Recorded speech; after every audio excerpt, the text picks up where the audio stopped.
লাইলাতুল কদরি খায়রুম মিন আলফি শাহর, যে এই মাসটা হাজার মাস থেকে উত্তম। কথা বলেন ঠিক কিনা? এই জন্য শুধুমাত্র মাস পেয়েছেন, সাহারি খেলেন, ইফতার করলেন, এটার নাম রোজা নয়।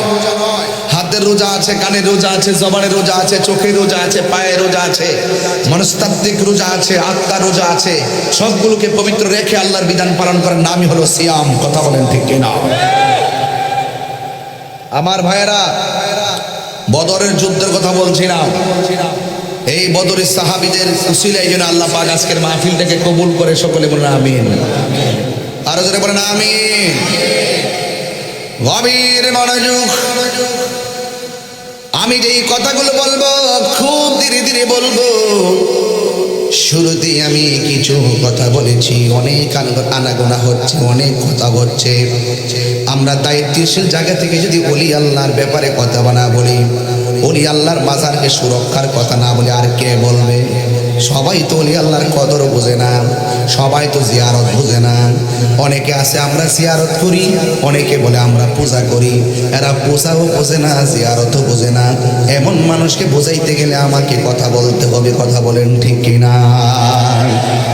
এই জন্য আমার যুবক ভাইয়েরা, এই রমজান মাস চলতেছে, চলে যাচ্ছে, আমাদের কাছ থেকে বিদায় হয়ে যাচ্ছে। কবরবাসীরা আমার আল্লাহরে ডাক দিয়ে কই, আল্লাহ, ও আল্লাহ, আল্লাহ গো, এই রমজান মাসকে লম্বা করে দাও। এই রমজান মাস থাকলে বড় ভালো লাগে, রমজান মাসকে লম্বা করে দাও। আল্লাহর হাবিব বলেন, কেউ যদি রমজান মাসে মারা যায়, আল্লাহ রাব্বুল আলামিন তাকে অফুরন্ত নিয়ামতের বিছানায় তার কবর শায়িত করে দেয়। আল্লাহর হাবিব বলতেন, ফামাসাইমাতু ইয়াবুন্দাল্লাহি মিন রিহিল মিসকে।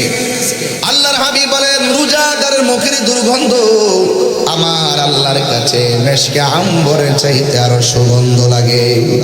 আমার নবী, আপনার নবী সাহাবায়ে কেরামদেরকে নিয়ে যখন দিনের কাজ করতেন, আল্লাহর হাবিব যতদিন পর্যন্ত নীরবে নীরবে গোহায় গোহায় আল্লাহ আল্লাহ জিকির করতেন।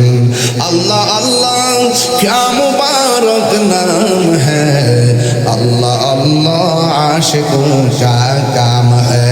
আল্লাহর হাবিব যখন আল্লাহর জিকির করতেন, কাফেররা শুনতেন না।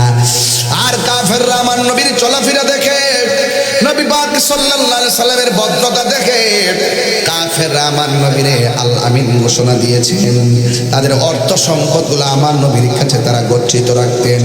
কিন্তু আমার নবী যেই দিন কাফেরদেরকে বললেন, এ আবু জেহেল, আল্লাহ ছাড়া কাউকে সেজদা করা যাবে না, সেজদা পাওয়ার মালিক হলো একজন, জবানটা খুলে বলেন তিনি কে?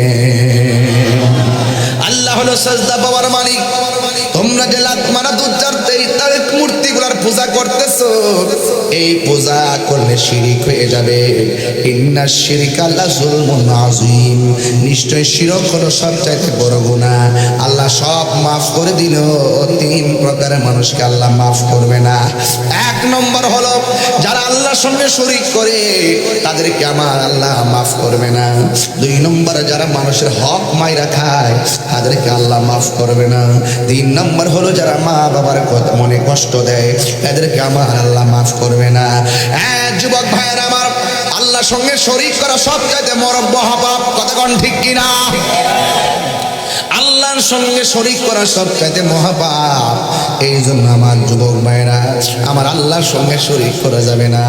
আল্লাহর হাবিব যখন বললেন, আবু জেহেল, আল্লাহর সঙ্গে শরীক করো না, তোমরা যে মূর্তির পূজা করে এগুলা চলবে না।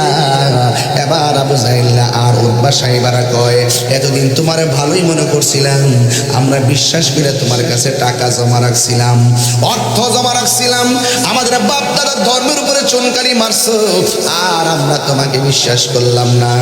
জবানটা খুলে বলুন নাউজুবিল্লাহ।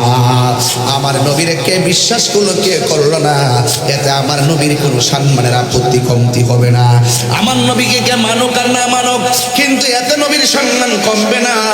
আপনারা জবান খুলে বলেন, আমার নবীর সম্মান বাড়িয়ে দিয়েছেন কে? এই আওয়াজে মানি না, জবান খুলে বলুন কে?